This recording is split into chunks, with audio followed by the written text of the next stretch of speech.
किसी भाव को मन में समाहित करने के लिए आवश्यक हो जाता है कि जो कहा जा रहा है उसके अर्थ को हम लोग समझ सकें।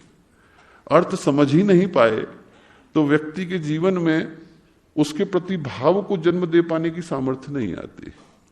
इसलिए जब गायत्री मंत्र की उपासना को करने के लिए हम लोग बैठते हैं तो उसके एक एक शब्द के अर्थ को गहराई के साथ समझना अनिवार्य हो जाता है ताकि हमारी उपासना का परिणाम उसी अनुरूप में आ सके। जब हम उपासना करने के लिए बैठते हैं, मंत्र को कहते हैं, तो पहला जो शब्द आता है वो निकलता है ओम। मंत्र प्रारंभ हुआ ओम से। और मंत्र ही क्यों? दुनिया के सारे मंत्र, ये पूरा संसार, ये पूरा अस्तित्व, ये पूरा विश्व, ये पूरा ब्रह्मांड भी ओम से ही प्रारंभ हुआ है। आप जब ऋग्वेद में पढ़ते हैं तो ऋग्वेद में एक ऋषि का उल्लेख आता है, नाम है परमेष्ठी। उनने एक बड़े गंभीर सूक्त को लिखा। इस संसार के पवित्रतम सूक्तों में से एक है हिरण्यगर्भ सूक्त, नासदीय सूक्त। सृष्टि की उत्पत्ति की व्याख्या उसके अंदर है। इतना प्यारा सूक्त है कि उसके विषय में क्या कहा जाए। उसमें ऋषि कहते हैं, नासदा सीनो सदा सीत दानीम नासी द्रजो न व्योमा परोयत किमावरीवह कुवश्य शर्मन अंभ किमासीत गहनम गभीरम न मृत्युरासीत अमृतम न तर्ही न रात्र्या अन्न आसीत प्रेक। जब कुछ भी नहीं था तो क्या था? न शुभ था, न अशुभ था, न दिन थी, न रात थी, न सुबह थी, न शाम थी, न अच्छा था, न बुरा था, न प्रकाश था, न अंधकार था। और जब कुछ भी नहीं था तब भी वो था। ऋषि कहते हैं कि जब कुछ भी नहीं था तब भी वो परमेश्वर, वो परमात्मा वहां विद्यमान था। और एक दिन उस परमात्मा ने आवाज लगाई। और जब उस परमात्मा ने आवाज लगाई और इस अंधकार के भीतर से, नीरवता के भीतर से, निस्पंदता के भीतर से एकदम शांति, सन्नाटा, जब कुछ भी नहीं था, न कुछ हिल रहा था, न कुछ बोल रहा था, न कोई सांस ले रहा था, न किसी की सांस रुकी हुई थी, न जन्म था, न मृत्यु थी, ऐसे समय में ऋषि कहते हैं कि परमात्मा ने आवाज लगाई। और वो जो आवाज लगाई वो दो रूपों में इस धरती पर उतर करके आई। एक को कहा गया आहत, एक को कहा गया अनाहत। आहत का मतलब है किसी को हर्ट करना। इस संसार की जितनी आवाजें हैं उसमें दो त्वचाओं का, दो सरफेसेस का, दो धुरियों का आपस में रगड़ना अनिवार्य हो जाता है। जब तक ये इसको हर्ट नहीं करेगी आवाज नहीं आएगी। जब तक मेरी जीभ मेरी तालुका को टच नहीं करेगी, उसको हर्ट नहीं करेगी, आहत नहीं करेगी, आवाज नहीं आएगी। इस संसार के जितने शब्द हैं जिनको हमने लौकिक कह करके पुकारा, वो वही शब्द हैं जिसमें कोई ना कोई आहत हो रहा है। इसीलिए उसको आहत शब्द कह करके पुकारा गया। वो लौकिक है, सांसारिक है, भौतिक शब्द है। उनका जो मूल्य है, महत्व है, वो इस संसार के अंदर है। पर एक शब्द ऐसा है जिसको जन्म देने के लिए किसी को आहत करने की आवश्यकता नहीं। इस संसार के शब्दों को जन्म देने के लिए बात बड़ी गंभीर है। इस संसार के शब्दों को जन्म देने के लिए दो की आवश्यकता होती है। अनाहत को जन्म देने के लिए एक पर्याप्त होता है। वो जो परमेश्वर है, परमात्मा है, उसके मुख से जो शब्द निकला, जिसको हमने ओम कह करके पुकारा, वो ओम अनाहत है, दिव्य है, पवित्र है। उसी से सारा संसार निकल करके आया। जो सबसे गंभीर बात है वो क्या है? एक शब्द वो है जिससे संसार जन्मा, एक शब्द वो है जिसने हमें जन्म दिया, और एक शब्द वो है जिसको हम जन्म देते हैं। जिसको हम जन्म देते हैं उसको हम लोग आहत कह करके पुकारते हैं। जिसने हमें जन्म दिया उसको हम अनाहत कह करके पुकारते हैं। वो जो अनाहत है वही ओम का शब्द है। पूरी सृष्टि की उत्पत्ति का कारण, आधार, निमित्त, उपादान एक ही शक्ति है। उसका नाम है परमेश्वर, परमात्मा, ईश्वर, पुरुषोत्तम, भगवान। जो आप कहना चाहें वो कहें, आदिशक्ति। वहां से जो शब्द निकल करके आया उसको शास्त्रकारों ने ओम कह करके पुकारा।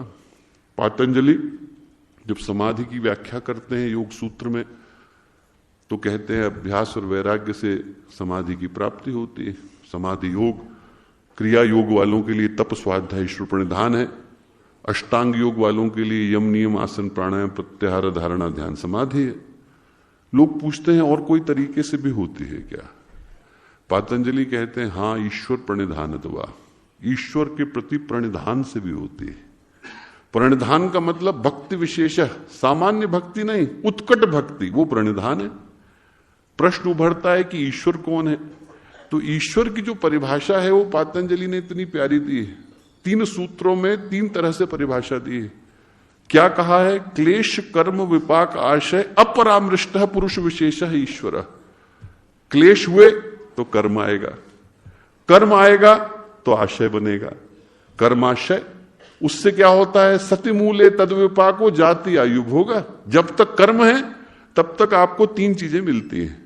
जाति मिलेगी, कहां जन्म मिलेगा, मनुष्य में मिलेगा, पशु में मिलेगा, मनुष्य में मिलेगा तो कहां मिलेगा, आयु कितना जिएंगे, भोगा किस तरीके का जीवन होगा।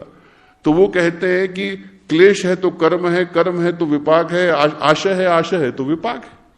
इन सबको जिसने कभी छुआ ही नहीं, महापुरुष कभी न कभी बद्ध थे और उसके बाद मुक्त हुए, पर एक शक्ति ऐसी है जो कभी बंधी ही नहीं थी, क्योंकि उसने इस संसार को बनाया।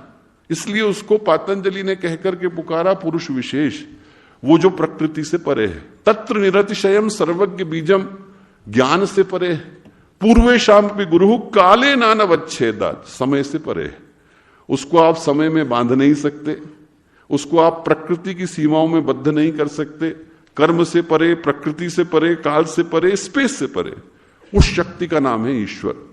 उस तक कैसे पहुंचे? भाष्यकार पूछते हैं उस तक कैसे पहुंचे? पातंजलि कहते हैं तस्य वाचकः प्रणवः। वो जो ईश्वरीय शक्ति है वो ओम के रूप में विद्यमान है। उसके एम्बेसडर से मिलकर के आइए। उसके एम्बेसडर का नाम है ओम। भगवान सर्वत्र व्याप्त है, पर उसका एक राजदूत भगवान ने नियुक्त कर दिया है, उसका नाम है ओम। जब हम लोग साधना की अंतिम कक्षा में होते हैं तो अंतिम कक्षा में ईश्वर के साथ जब हमारी एक रूपता का भान होता है कि कण कण के अंदर वही है, इस खंबे के अंदर वही है, हवा के अंदर वही है, आपके अंदर वही है, हमारे अंदर वही है, भूमि के अंदर वही है, आकाश के अंदर वही है। जैसे ही वो परमात्मा के साथ एक रूपता का भान होता है कि कण कण के अंदर, अंश अंश के अंदर वही चेतना विद्यमान है, तो परमात्मा की आवाज व्यक्ति को अपनी आत्मा के अंदर सुनाई पड़ती है। वो जो परमात्मा की आत्मा के अंदर गूंज है उसका नाम ओम है। इस संसार के अंदर भगवान की जो गूंज है उसका नाम ओम है। वो घंटे के ऊपर जब डंका बजा देते हैं तो थोड़ी देर के लिए घंटा कांपता रहता है। वो जो थोड़ी देर के लिए थाप निकली है, वो धागे नाती ना का धिन करने के बाद जो धिन हुआ है, वो जो गूंज है उसी का नाम ओम है। इस परमात्मा जो है कण कण के अंदर व्याप गया है, और जब इतनी बड़ी शक्ति संसार के अंदर आई है, सर्वत्र जो व्याप्त है वो हमारे अंदर समाई है, तो समाने के कारण जो प्रतिध्वनि हुई है उसका नाम ओम है। वो कण कण के अंदर छा गया है, कण कण के अंदर बैठ गया है, उसी का नाम ओम है। इसीलिए शास्त्र क्या कहते हैं? कहते हैं कि उस ओम से व्याहृतियां बनी, व्याहृतियों से लोक बने। अकारम च उकारम च मकारम च प्रजापति। अकार से, उकार से, मकार से प्रजापति ने, ब्रह्मा ने ओम को बनाया। ओम व्याहृति, ओम बने, व्याहृति बनी। भूर्भुवस्व अतिथि च, उसके बाद भूर्भुवस्व का निर्माण हुआ। तो सबसे पहले क्या बना? ओम। सबसे पहले किसको पुकारा? ओम को।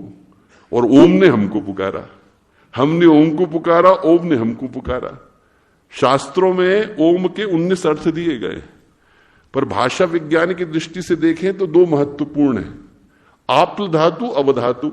आप्ल धातु से आप्लावित बना, जिसने पूरी धरती को अपने घेरे में ले लिया है। हर जगह पर वही वही, उसके अतिरिक्त और कुछ नहीं। यहां जहां देखेंगे वहां परमात्मा है, जहां देखेंगे वहां परमेश्वर है, ईश्वर है, भगवान, इसके अलावा कुछ नहीं। आप्ल धातु। और अव का मतलब भव सागर से पार कराने वाला। इसीलिए जब आप पुराणों को पढ़ते हैं तो पुराण में क्या कहते हैं ऋषि? गाताराम त्रायते अस्मात् गायत्री तेन गीयते।